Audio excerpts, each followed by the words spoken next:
Welcome to Season 1, Episode 50 of Chriscast. My name's Chris Abraham, and this episode is about the scales coming off my eyes and realizing how different people's behavior is from what they say their behavior is, and how insidious and unnecessary it is, but how it is the result of a cascade of unintended consequences. So we will talk about this more after the break.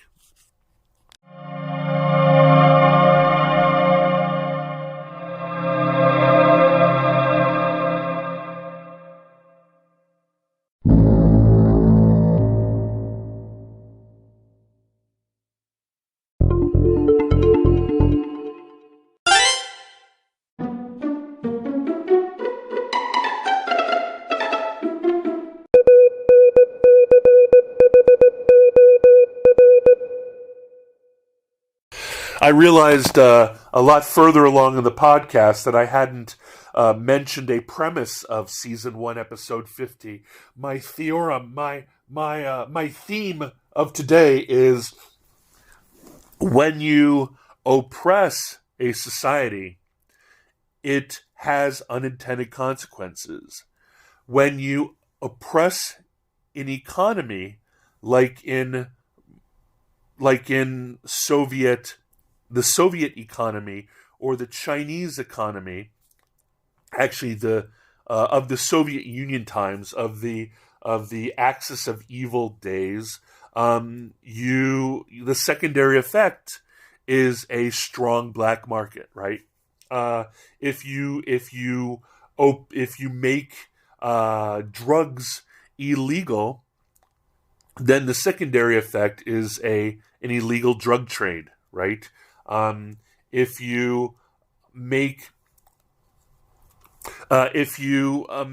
all people on the globe shelter in place, limit their access to the outside world, separate them from their families, and strongly discourage them from going out, meeting with people, exploring their world, having sex, having relationships, going to church, and celebrating the holidays with their friends and loved ones, the obvious secondary effect is a huge double, quadruple secret of hypocrisy that stems from the desire that people will do anything they want in direct contradiction with what you tell them.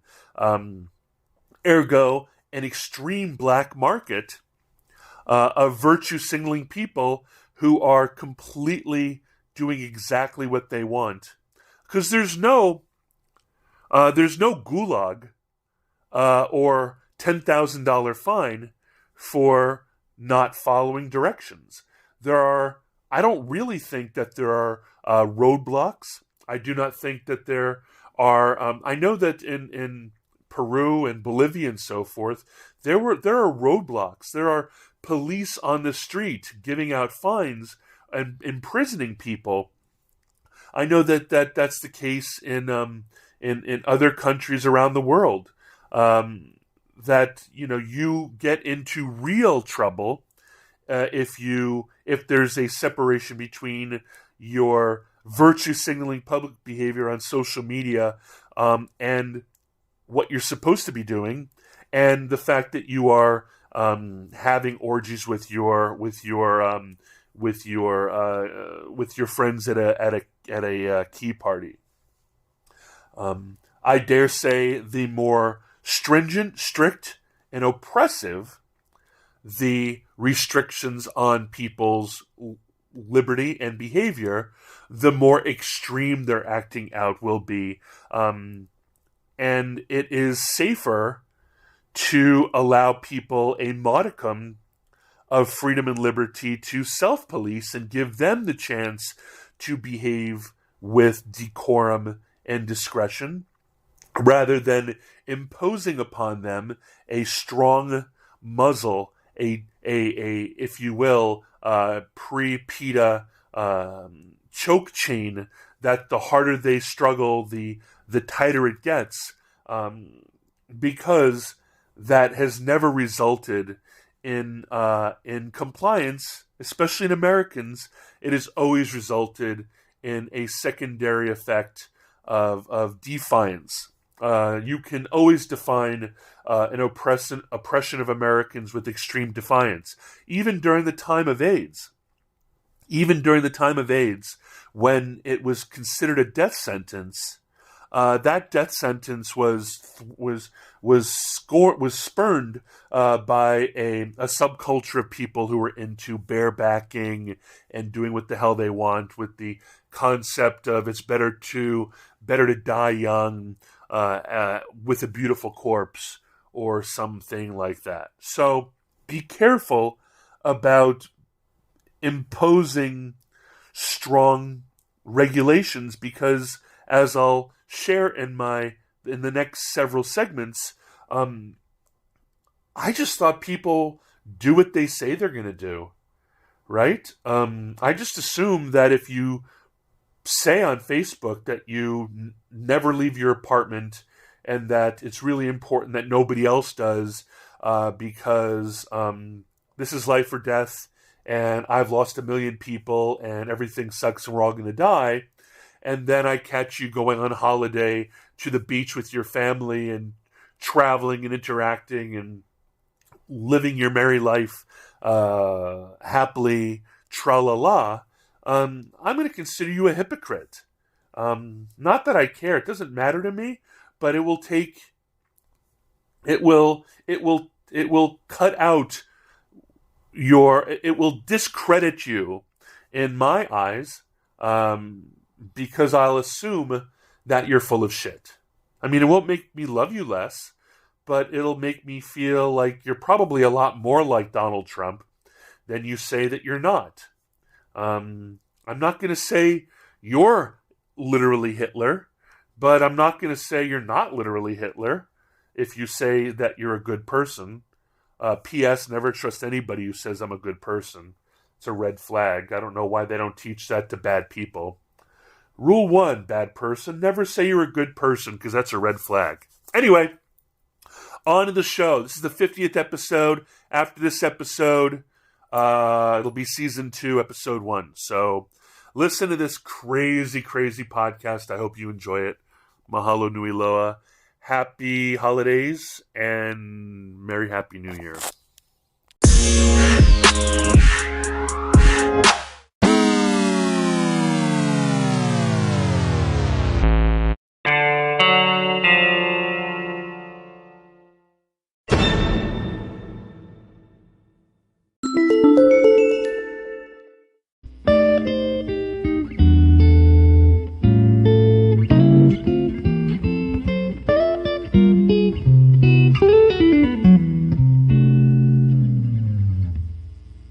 Hey there, here's a bonus selection for people who don't listen right away, and for podcasting platforms that refresh content. I was listening to my podcast just to listen to whether or not I sound cohesive, smart, understandable, etc., when I didn't even address the cultural stresses of duplicity, of the double standard. I didn't remotely talk about the cultural pressure, right? I mean, I did mention AIDS and defying the strictures of that.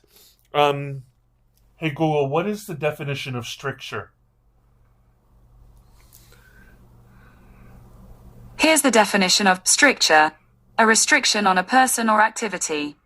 Oh, good. I got it right. Anyway, but the cultural pressure, right? The pressure on a woman to get married and have kids, the pressure on a man to get married and provide, the pressure on a priest to serve God and remain celibate, the pressure upon I don't know, a school teacher to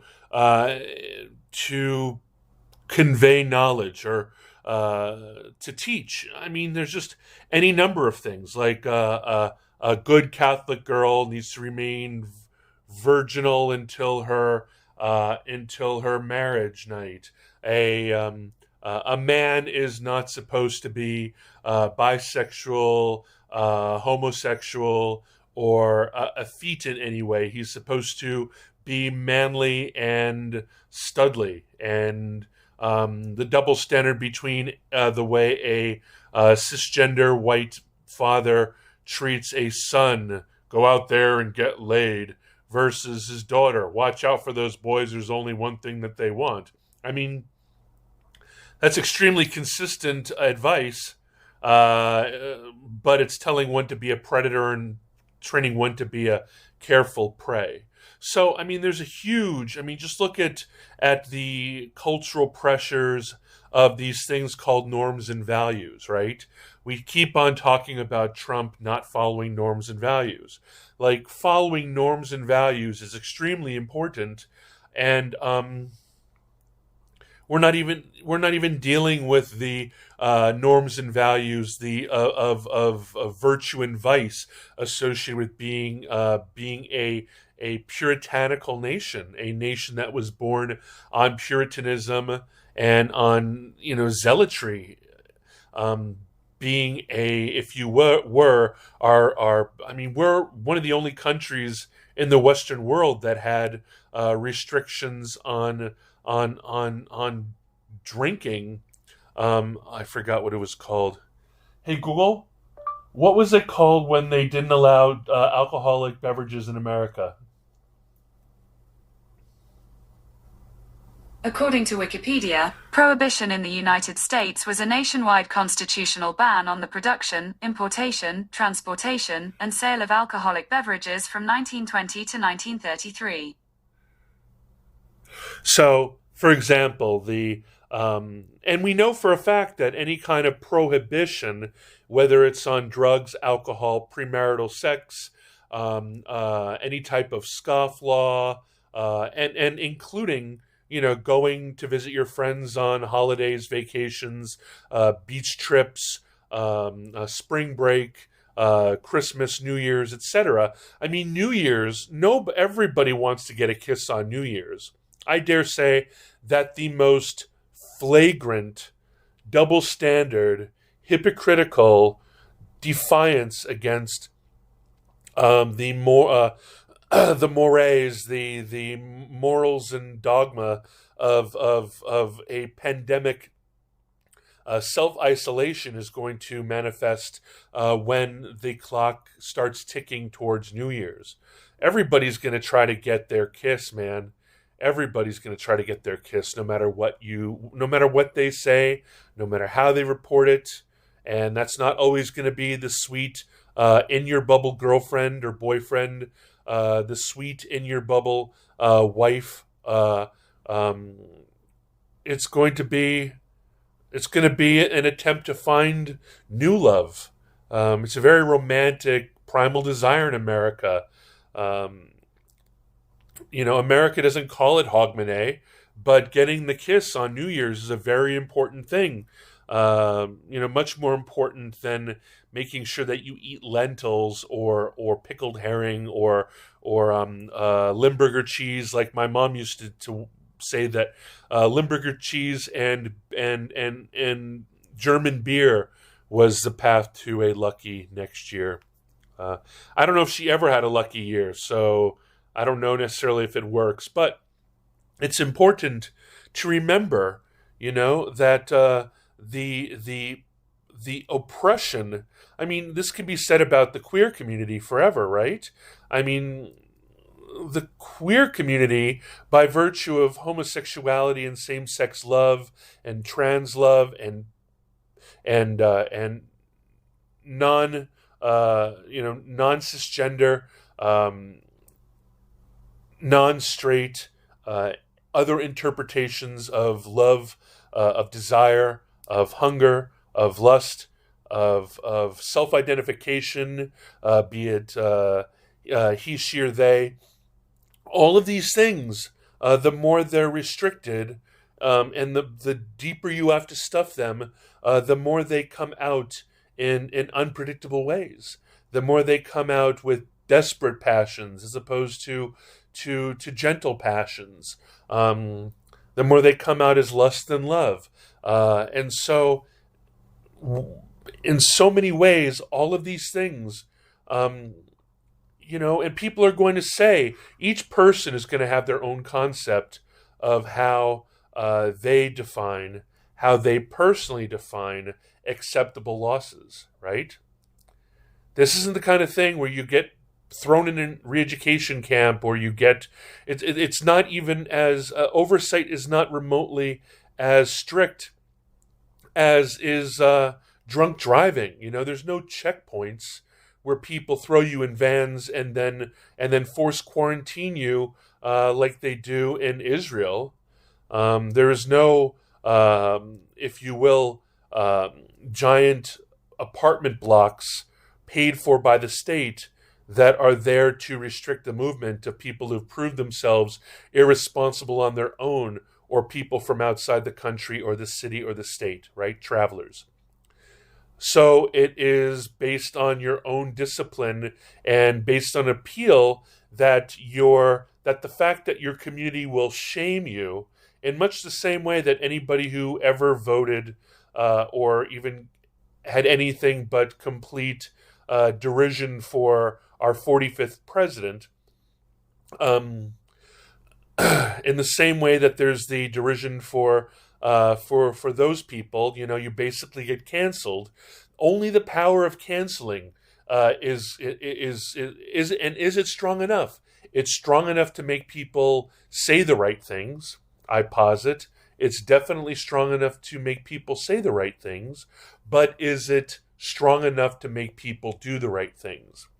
I dare say, in a world where you can live out loud and you can be a pastor by day and a whoremonger by night, you can be Saint Peter by day and a John at night.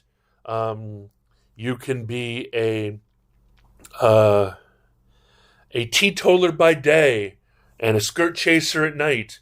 It doesn't matter, right? I dare say that behaving right, I dare say that everybody who spends most of their time deriding Donald Trump is in fact trying to distance themselves from a heart that feels maybe akin to him, maybe feels too close, maybe feels a semblance of resonance with the man, and therefore one must act spectacularly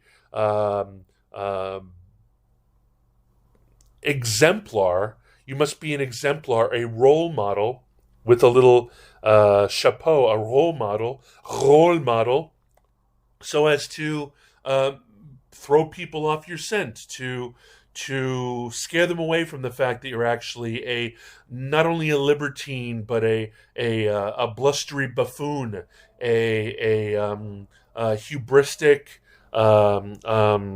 savage savant, a base person, even worse than basic, a base person, a primate, a Yahoo, if you will. Hey Google, can you define the meaning of the word Yahoo? Here's the definition of Yahoo: informal, a rude, noisy, or violent person. Hey Google, what are synonyms of Yahoo? On the website thesaurus.com, they say Yahoo: barbarian, beast, boor, brute, lout, and roughneck. Oh, beautiful word. Beautiful word. Hey Google, what is the source of the word Yahoo?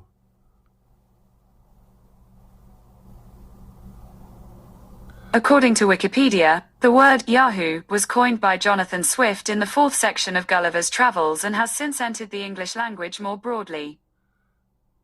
Swift describes Yahoos as filthy with unpleasant habits, a brute in human form, resembling human beings far too closely for the liking of protagonist Lemuel Gulliver. Oh, I love you, Jonathan Swift. Anyway, this was a bonus, and I'm going to I'm going to stick it between two other segments. So this will be a hodgepodge. And I will talk to you soon. Mahalo. Ciao.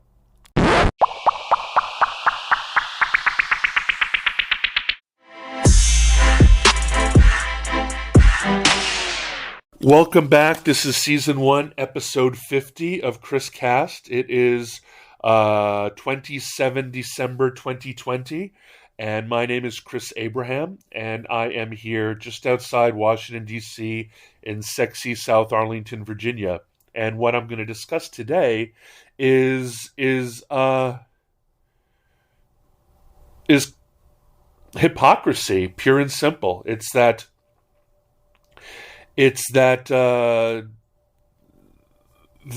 what is it called? That scofflaw nature that people have, that Christians call maybe original sin, that drives people to say one thing and do another, to possibly great harm. Whether it's an intentional FU, or whether it is the secondary effect of placation or a desire to seem good, or even a bifurcation, a type of bifurcation I didn't know existed until I dated a girl named Wendy, and then I was able to see that that people, so many people, from people with 180 IQ all the way down to people with 80 IQ, feel like they can stuff different parts of their personality, and that they can expose different parts of their personality selectively and maintain those variations and facades in effective ways, with scaffolding that holds up.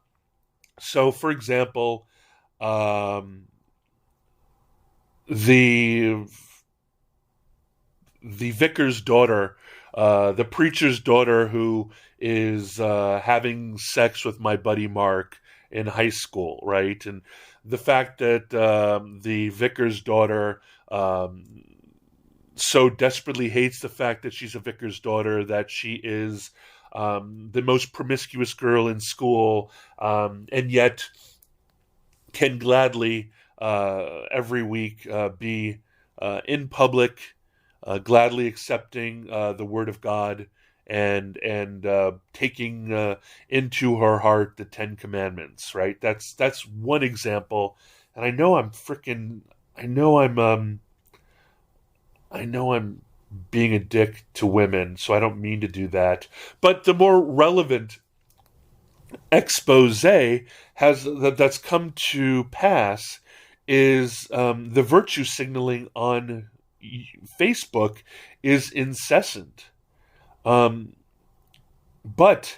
I'm seeing all kinds of friends from 80 IQ up to 180 IQ who are on holiday, who are sending photos back from their beach vacations, who are en masse having get-togethers, and who are still yet posting publicly on Facebook and elsewhere about how it's important to respect the pandemic, to respect your isolation, to make sure that you stay inside, to make sure that you do not get together for the holidays, to make sure that you keep travel to a minimum, and to do your due diligence to try to abate and mitigate the spread of coronavirus, novel coronavirus, and COVID-19 across America.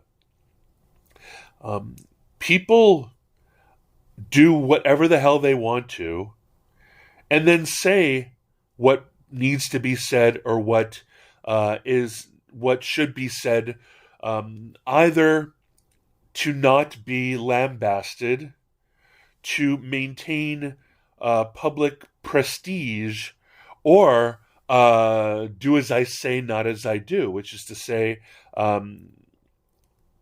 I can do it, but you can't.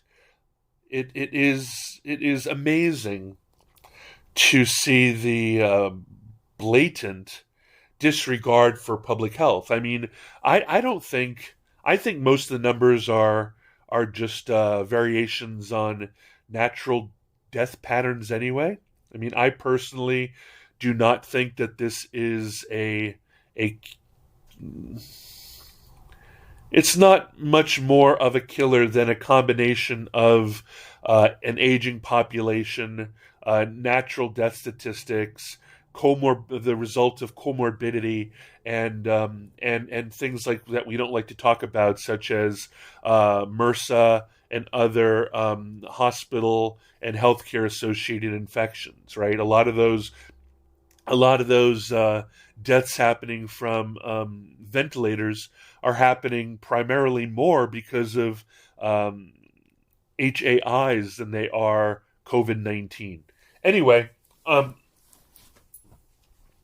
and quality of care and panic and restrictions, and also people who have never gone to the hospital are now going to the hospital and being and having their issues addressed and written into a little book. But either way, whether or not this is a variation that is as much of a murderer as the whatever the plague was in the Stand, or whether it's just a variation on coronavirus, you know, the flu or the common cold or whatnot, it doesn't matter. It's the hypocrisy. And I don't know if you've seen a trend through my previous 49 rants, but I really don't like hypocrisy. It's almost impossible to predict based on hypocrisy. You know, for example, dating someone, who. I mean, I've dated people who just do not, who tell me what I want to hear, who commit to me in a relationship. And then when I find out that they've got an entirely other life, tell me that it's none of my business and that this is their privacy. Which is why, I mean, here's a hint. I don't have much regard for privacy. I don't have much regard for national security privacy. I don't have much regard for personal privacy. And even though I will defend your right to the death for you to protect your privacy, I don't have much regard for your privacy. I mean, if my wants and needs are being if my spidey sense goes off because I feel like you are lying to me, I will find out what that lie is. With my vast intelligence, savvy, and resources. So it's good to know that about me. I won't ever, in any way, disrespect your privacy if we're just friends. Like, you be you. But if I'm making oaths to you, I'm going to find out. I'm going to follow every spidey sense that I have because I've got as an adult child of an alcoholic, I have an amazing spidey sense. But this concept of hypocrisy is very interesting to me. I'm going to take a break and then come back and continue this rant. I thought I'd give you a little bit of a breather.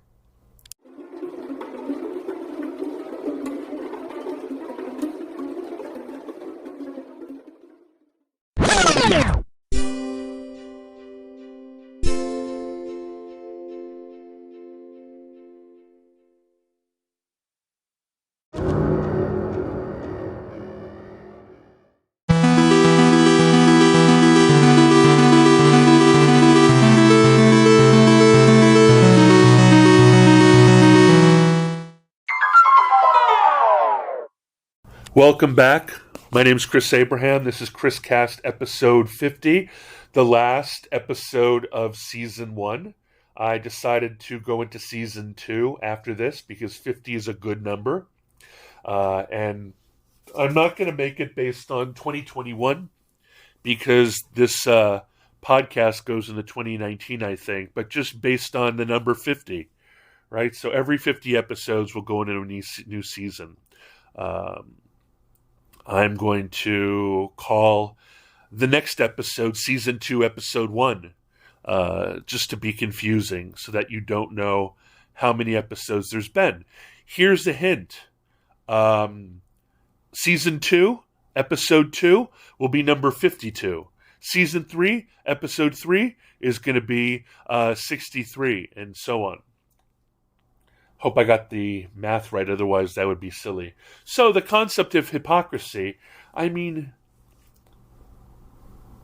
there's a lot of people saying a lot of shit about how terrible Trump is, right? I was just talking to Mark yesterday, my best friend Mark Harrison, and he was making fun of people who say things like, if you drive an SUV, you can't, you're a hypocrite if you drive an SUV and then want to want to stop the nukes or stop fracking or not dump toxic waste into a landfill. And then I told him none of those three things have anything to do with climate change.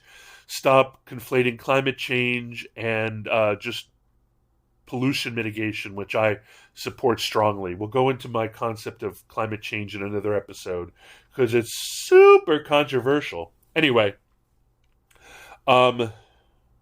hypocrisy. So I feel like there are so many things, so many human things, so many just base human, normal, like, I think the thing that people hated the most about Donald J. Trump is the fact that he didn't do a good enough job of bifurcating his public persona, which is supposed to be outwardly, stately, respectable, honorable, handsome, well put together, with his more basic natures, which are bald-faced ambition and desire for power and desire for control and vainglorious nature,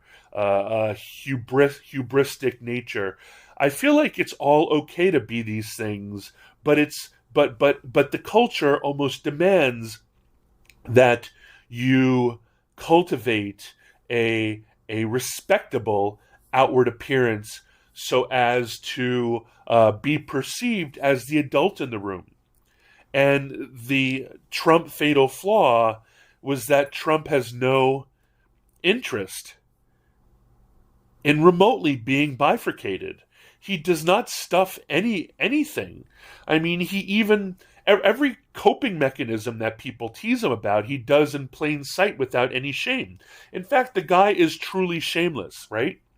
The guy is fat, and yet publicly eats hamburgers and big buckets of chicken, right?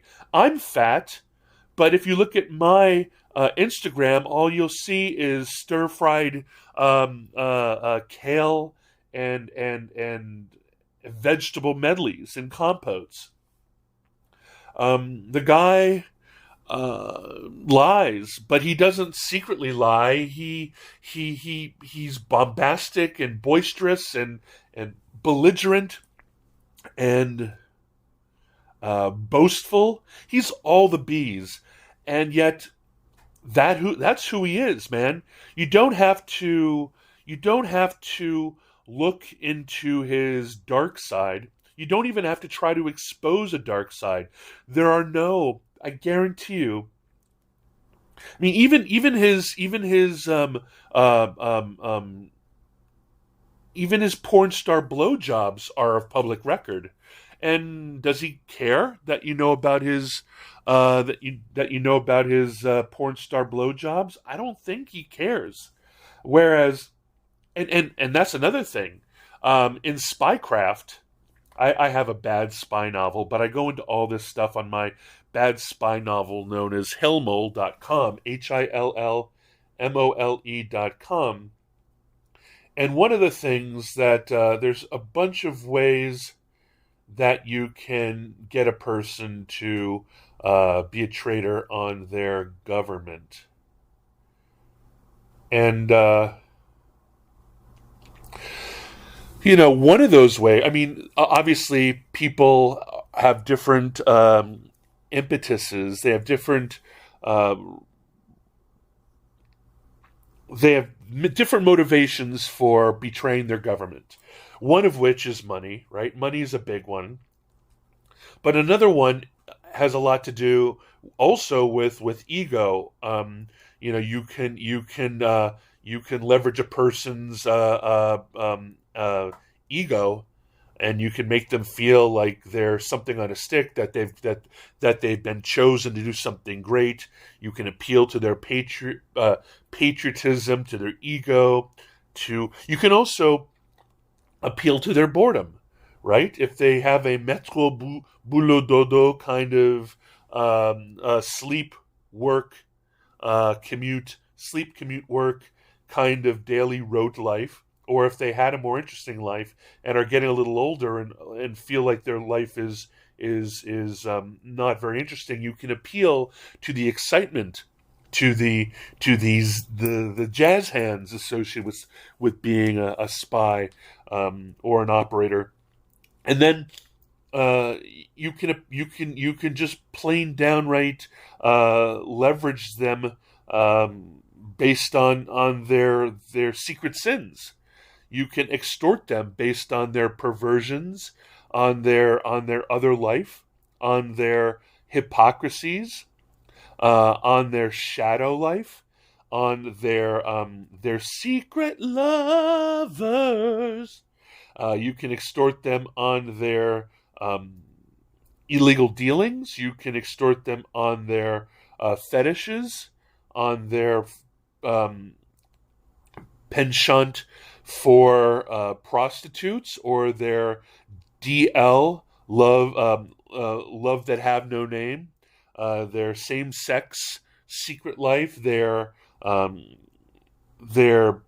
various and sundry things.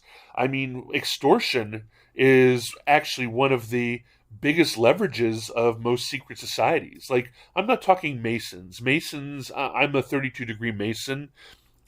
I only had to do vows. Up till now, nobody's ever come to me and been like, "We got this dirt on you. Now you got to go do something terrible." But you've seen any number of movies about the moment, the only time a gang or a secret society can start to trust you is if you've done something terrible that they can prove and hold against you. Whether that's familial, or in the world of a gang, that could quite be, the murder of someone. Um, and I feel like, that Trump is amazingly slippery because he doesn't have this secret life, right? His secret life has been on full display. I mean, of course, you have his subconscious life, and he never comes out and says, "I have daddy issues," or "I am insecure and acting out." But I don't think he has like clear understanding of those things either. I'm more talking about the people who have been filling airplanes on for Thanksgiving and Christmas and New Year's, and going places and hanging out with their families, and not mentioning that thing on social media, because every other day of the year they're talking about how everybody else should be acting, and yet would heaven forbid never allow any of these things to come interfere with family plans with friends and so forth. I mean, it's writ large with regards to all that fun and happiness that happened with the NBA, right? How you can get yourself a rich man with great prowess and sexual desirability, you're not going to keep the lady fans away. You're not going to keep the lady fans away from rock stars either, right? No matter what the threat, the base desires, the overriding interests of the Freudian id is just too powerful for the poor superego to moderate, to mitigate, to subjugate is the better word. Anyway, come back after the note. Talk to you soon.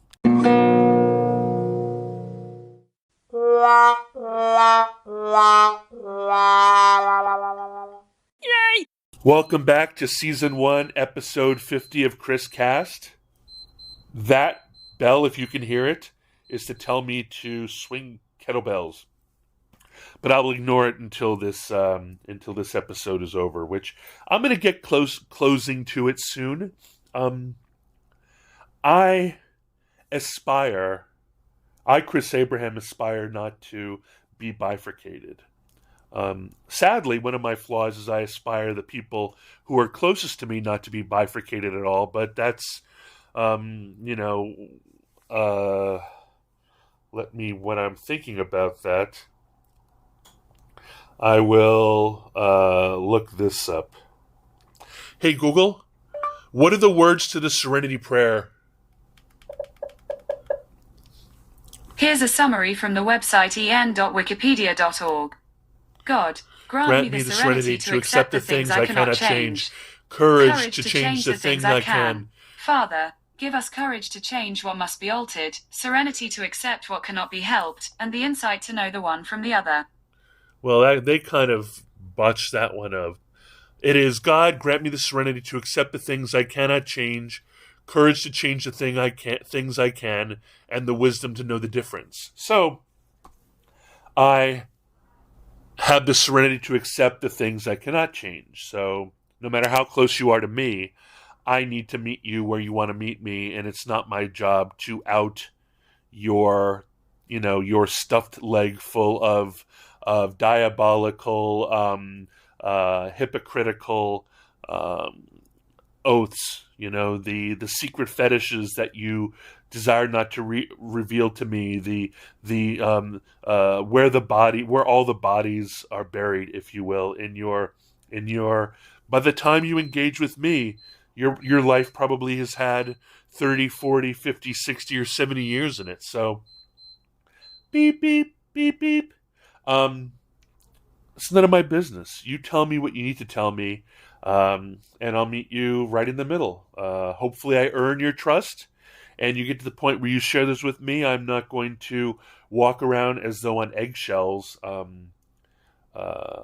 Hell, I've got some of my closest friends are spies, spooks, and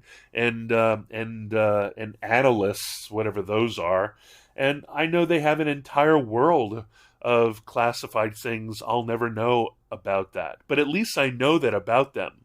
Like, the worst kind of hypocrite in my world is the kind that doesn't even tell me that they have a secret world that they're just not interested in revealing to me. The virtue signaling type, which is why the entire 4 years, I'll add another year, the entire 5 years of Trump's participation in the world made me think about that amazing saying. I forgot what the saying is, but it's basically a Dutch saying that Adam Curry always uses, which is to say, whatever bothers you has probably a lot to do with you, or what you hate in me is in you, or you're basically, the word is, a lot of people believe that all of the Trump derangement syndrome that people have been exhibiting against Donald J. Trump has been projection, right? All the things that they hate most about themselves, all the things that would make them shamed if it were revealed to them in a PowerPoint on a TED Talk, if someone were to reveal these things in a giant projection behind them while they were getting married or during a if this were to be something leaked in a kind of emotional fappening, or if it were to be leaked on WikiLeaks or in on TMZ. These are the kinds of things that people would commit suicide over. This is the kind of apoplectic, deep shame space that so many people have, that they were all projecting on Trump, which is to say, oh my God, Trump, you are as embarrassing to me as the embarrassing part of myself, and you are embarrassing me in a way that my embarrassing uncle or the person who abused me, or the person who embarrassed me, or the person who shamed me, or the person who bullied me, or even oh my God, you were the most embarrassing thing to my country, to my citizenship, to my identity as an American. You represent a humiliation to my entire self-identity and everything I pledged to when I was a young child pledging allegiance. And that's all projection. That's nothing to do with Donald Trump. It's a projection when you call him Hitler. It's, yes, he's a little bit Mussolini, but, and if you're willing to accuse him of killing 400 million people because of a global pandemic, when America's based on counties and states and not so much federally based, when all y'all got this hypocrisy where you say you're doing one thing and you're doing another. I mean, in many cases, I believe that the people who say that they're sheltering in place are being as bad as the stupids, your people with 80 to 100 IQ who are just openly going around and partying in Ocean City and partying down on spring break and Cabo or wherever. I mean, the hypocrisy is writ large, right? With hey Google, who's the governor of California? Gavin Newsom is the governor of California. Yeah, the perfect, my if you will, idealism, like the perfect idealistic, what is it? Source, the source of the shadows. Plato's ideal form of the hypocrite is Gavin Newsom, right? Gavin Newsom is and hey Google, who's the governor of New York? Andrew Cuomo is the governor of New York State. And Andrew Cuomo is the second ideal form of the hypocrite in America, right? I know Gavin Newsom, right, with his party of 12 at the French Laundry. I mean, is that not the most let them eat cake? Or was it that he went to Cabo San Lucas? Who went to Cabo San Lucas on holiday via a private plane, right? And Andrew Cuomo, I don't know if he's been discovered for great hypocrisies yet, but I guarantee you, it's a let them eat cake. It's a do what I say, not what I do. Like, I would be more appalled by the people who don't show you who they are until they show you who they are by going to the French Laundry with 12 other people without any masks. The most. Hey Google, how much does the French Laundry cost per person? On the website sf.eta.com, they say, share all sharing options for French Laundry launches $850 per person indoor dining experience, fit for a Bond villain. So, so it's about 850. You can get away with by 300. $350 per person. But now during coronavirus, it's $850 per person. And think about that, right? That is a 2, 3, 4-tiered system. That's the belief that, and I think what drives people crazy is, I know this for a fact. I have this thing called aphantasia, and it means, as an aphant with aphantasia, I do not have a mind's eye. I do not have the ability to visualize, using imagination. When I close my eyes, I just see black. I don't see images. I can't do AR or VR in my head. I can't pop up flashcards in my head or anything like that. Never been able to. Thought everybody else... I knew one person who could, but I thought she was very unique, and in fact, she wasn't very unique. So, as part of that, if I'm going to check out a girl on the street as a young man, I could only enjoy her beauty for as long as I looked at her. And then there was one day we were at the bar with 4 of my friends who were in what I called my posse back in 2004, 2005, 2006. And we were at a bar on a beautiful spring day, and there was a super beautiful girl at a table with her boyfriend or husband, and I was staring at her, and my buddies are like, "Dude, stop staring, just glance." And only now do I realize that they could get an eyeful and then quickly look away and then enjoy looking at her in their photograph of her, of their mind's eye. I've never been able to. And I believe that the thing that was unbearable about Trump with regards to the hypocrisy is, dude, you got to be discreet. You got to be discreet. And I think that the one cardinal rule that Trump didn't do is that he doesn't have a discreet bone in his body. I mean, Trump signs everywhere in gold lined everything. I mean, I tell you, man, black marble or whatever the color, black, let's just call it black marble and gold fittings, like, or even white marble and gold fittings for a bathroom is the most gauche, the most gaudy, the most decadent, appalling, czarist.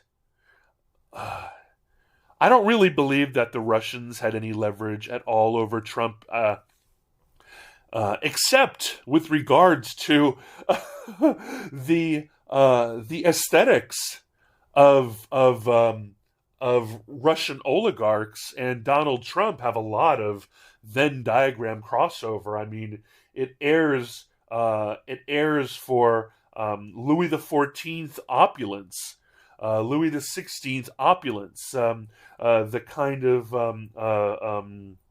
oh, hey Google, what is the castle just outside of Paris? Sorry, I don't know how to help with that. Here are other Hey things Google, you can try. what is the castle just outside Paris, France? Here's a summary from the website historiceuropeancastles.com. All right. The Versailles Palace of Versailles is the kind of opulence that Trump prefers. And the same thing with Russian oligarchs. And I dare say, I think Putin is more the kind of guy who likes, what's the amazing architecture that I love in brutalism. I bet you Putin is more of a brutalist. But other than that, opulence city. And that's another thing, right? The nouveau riche gaucheness, the everything in gold gaucheness, I mean, in my world, everything would be directed, everything would be minimalist, brutalist, or mid-century modern. That aesthetic appeals to me to no end. But tchotchke is I believe Yiddish for Trump. Anyway, back to hypocrisy. I've really lost my train, but this is episode 50, and so I dare say I'm going to indulge a little bit. Anyway, let's take a break, and I'll start with the closing. I don't know if I have any final words. It's just that I believe that there is a huge rift between what people say and what people do, and that it's even quite titillating to say something and do something else, to know that you've gotten away with things. Like I dare say that most people's fetishes, most people's dark innermost has to do exactly with the thing that they publicly profess to not doing, right? I mean, nobody wants to talk about rape fantasies, right? That's appalling. Rape is the worst thing in the world. And yet, being taken by force is by someone you trust is a top 10 sexual fantasy for men and women, depending on your proclivities. And there's nothing wrong with that, right? That doesn't mean you desire to be raped in the street or by on a first date or any date. Consensualism is important and that sort of thing, but people act out in so many ways, and the more you oppress them, the more you make them be limited to a type of behavior that they're allowed to do. That bubbles up somewhere else, and I think that might be my theorem. That might be my point of departure. So I'm going to stop now, and I'm going to do a segment to start this whole thing with a premise, and that premise is the direct reaction of having this shutdown is that if you push down on one part of society, it'll bubble up in another place. So let me go do that. And then what you're going to experience is a break and then closing words. Thanks, loves. Bye-bye.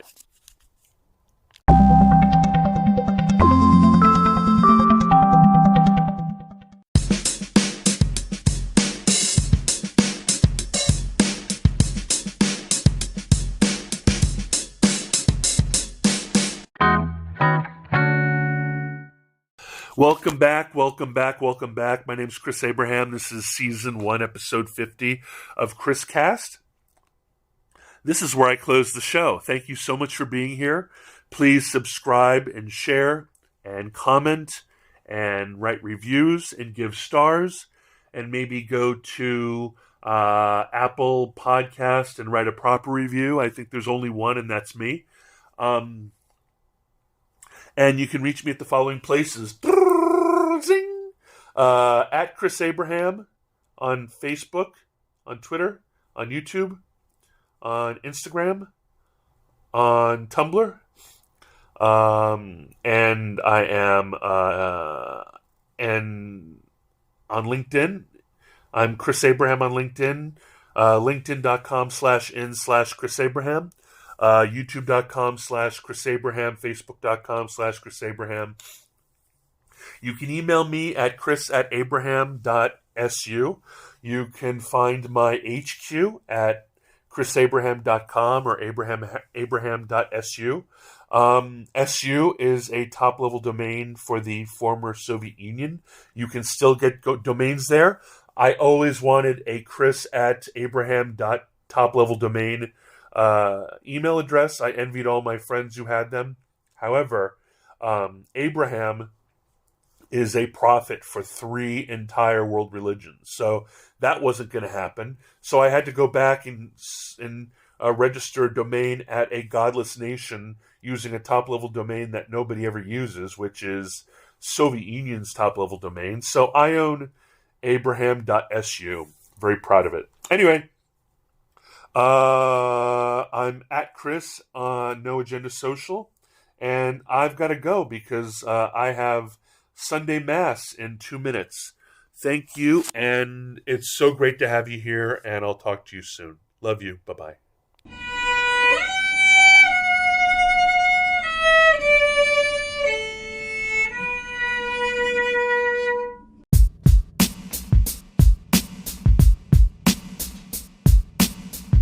Oh, thank you.